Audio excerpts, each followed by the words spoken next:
Zia charitable trust দুর্নীতি মামলায় BNP chairperson Begum Khaleda Zia সহ সব আসামিকে খালাস দিয়েছে হাইকোর্ট।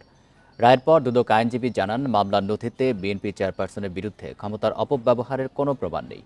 আর খালেদা জিয়ার আইনজীবীরা বলেন, এই রায়ে ন্যায় বিচার প্রতিষ্ঠা হয়েছে।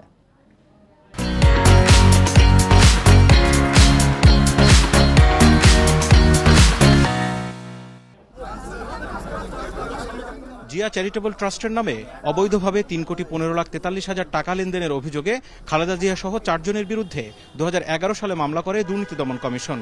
এই মামলায় ২০১৮ সালের ২৯ অক্টোবর খালেদা জিয়াকে ৭ বছরের কারাদণ্ড ও ১০ লাখ টাকা জরিমানা করে বিচারিক আদালত। ওই রায়ের পর খালেদা জিয়াকে কারাগারে যেতে হয়। পরে আবেদনের প্রেক্ষিতে নির্বাহী আদেশে খালেদা জিয়াকে তার গুলশানের বাসায় থাকার অনুমতি দেয় সরকার। ছাত্র জনতার আন্দোলনের মুখে গত ৫ আগস্ট শেখ হাসিনার দেশত্যাগের পর বিভিন্ন রাজনৈতিক দলের আবেদনের প্রেক্ষিতে খালেদা জিয়াকে সাজা থেকে অব্যাহতি দেন রাষ্ট্রপতি। একই সাথে হাইকোর্টে আপিল শুনানির উদ্যোগ নেন তার আইনজীবীরা।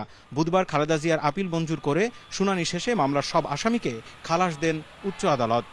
কোনো সাক্ষী বলে নাই যে বেগম খালেদা জিয়া এই জিয়া চ্যারিটেবল ট্রাস্টের নামে কোনো ক্ষমতার অপব্যবহার করে কোনো টাকা আত্মসাৎ করেছে।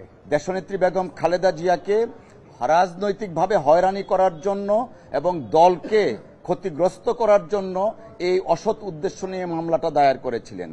শুনানিতে দুদকের আইনজীবী বলেন, এই মামলায় খালেদা জিয়ার বিরুদ্ধে ক্ষমতার অপব্যবহার করে টাকা আত্মসাতের প্রমাণ মেলেনি।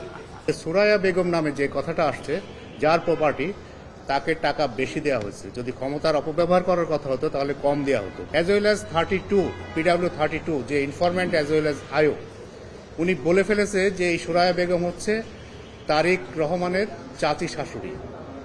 তাহলে চাচি শাশুড়ি যখন আসলো কথাটা, তখন আর অপব্যবহার করাটা কিভাবে আসে? এদিকে বড়পুকুরিয়া কয়লা খনির ১৫৮ কোটি টাকা দুর্নীতির মামলার তথ্য প্রমাণ উপস্থাপন করতে না পারায় মামলা থেকে বেগম খালেদা জিয়া, সাবেক মন্ত্রী আলতাফ হোসেন চৌধুরী ও ডক্টর খন্দকার মোশাররফ হোসেনকে খালাস দিয়েছেন আদালত। বুধবার ঢাকা মহানগর দায়রা জজ মোহাম্মদ আবু তাহেরের আদালত এই আদেশ দেন। Jahidul Bashar, Independent News, Dhaka.